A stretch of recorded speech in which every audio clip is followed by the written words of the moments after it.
Call to the honourable member for Riverina.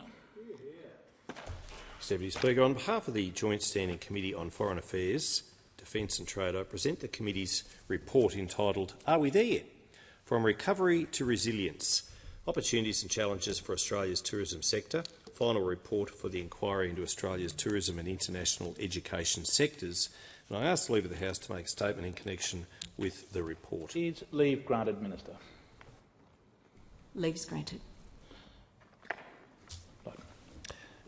The member for Riverina. I move that the House take note of the report. I'm going to proceed with the statement before that, though, Speaker. Yes, on behalf of the Joint Standing Committee on Foreign Affairs, Defence and Trade, and as Deputy Chair of the Trade Subcommittee, I present this interim report into international education entitled "Quality and Integrity: The Quest for Sustainable Growth." Speaker, with 29 recommendations, the report explores the future of Australia's international education sector post-COVID. And I appreciate that we're not out of the COVID situation yet. People are still dying and we mourn their losses. But the worst of it, hopefully, of this terrible global pandemic is past us. And this report looks at the options for sustainable growth in the sectors I mentioned. While this interim report focuses on the international education aspect of the inquiry, it lays the foundation for the broader consideration and discussion of the significant intersection that exists between international education and tourism in modern Australia. In 2019, international students contributed $40.3 billion to the Australian economy, including through education-related travel, tuition fees and living expenses. The pandemic saw this number almost halved to $22.5 billion in 2021. Since international borders reopened in December 2021, there have been gradual signs of recovery towards pre-pandemic levels of enrolments and commencements. Beyond its contribution to the Australian economy, international education is an important soft power initiative.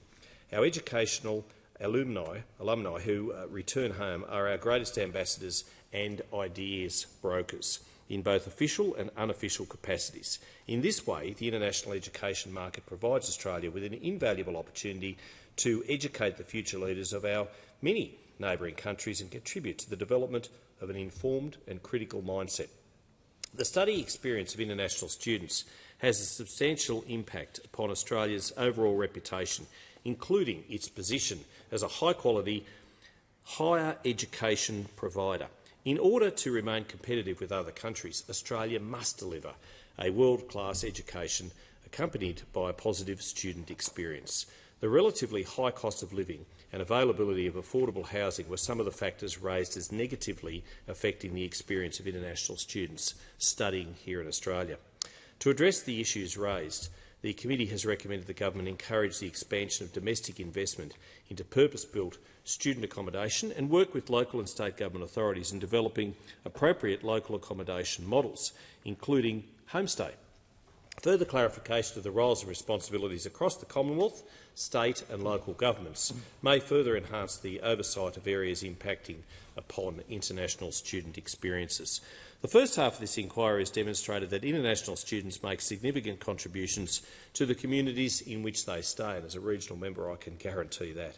This is particularly the case, as I say, in regional Australia, where the committee heard that international students play an important role in supporting industries, such as tourism, as consumers and can help to fill critical skill shortages in sectors including, importantly, health. Noting that only 4% of all international students are in regional Australia, the committee believes that the government should consider additional incentives to support the promotion of the non-metropolitan areas as study destinations. In relation to marketing, Australia's highest education system abroad, the committee believes that the international education sector will be well served by adopting a Team Australia approach to marketing and branding. The committee hopes that this recommended initiative will not only build and maintain a national platform for the promotion of quality education offered in our country, but also addresses the issues of fragmentation, duplication and divisive competition currently existing in marketing of Australian education to the world. Keeping in mind the current issues that the sector faces around the high concentration of students from a handful of source markets, the committee believes the Team Australia as proposed, should take the lead in prioritising the development of a diversification plan. The committee heard concerning reports of fraud and criminal activity in the international education sector, including the misuse of the visa system. It cannot be denied that a minority of providers, particularly in the bottom end of the private vet sector, have systematically exploited Australia's education system and broken migration law to funnel vulnerable and unwilling international students into sophisticated operations that in almost all cases lead to labour exploitation and, in the worst circumstances, indentured slave labour and sex trafficking. Noting the recent announcement of reforms to curb the exploitation of the international education system, this report has put forward a number of measures to further assist the Australian government in stamping out unscrupulous providers and non-genuine students. Some of these measures, including reviewing the settings and frameworks of international education regulatory bodies to ensure that they empower proactive risk analysis and on-the-ground quality assurance practices. The committee understands that in addition to the fragmentation of regulatory arrangements, the lack of coherent information sharing and analysis hampers the ability of Commonwealth agencies to detect and respond to fraud and criminal activities. It is the committee's opinion that the government should look to implement a more substantial information and data sharing platform that has the capacity and capability of identifying potential trends and supports forward planning and cross-agency risk mitigation. Finally, given that the Department of Education and the Department of Employment and Workplace Relations together have policy oversight of the higher education system, it is the committee's view that both departments should be empowered to take the lead role in advising the Minister for Education and the Minister for Skills and Training, respectively, on whether policy objectives are being achieved in full, including those dependent on actions in other Commonwealth portfolios and agencies. Both departments should ensure that appropriate and holistic measures are included in its annual performance statement.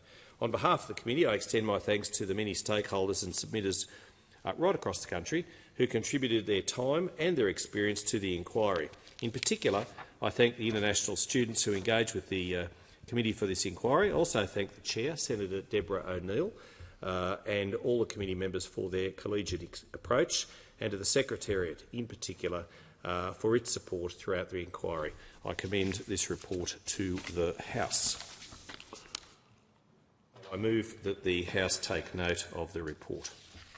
The debate is adjourned and resumption of the debate will be made in order of the day for the next sitting.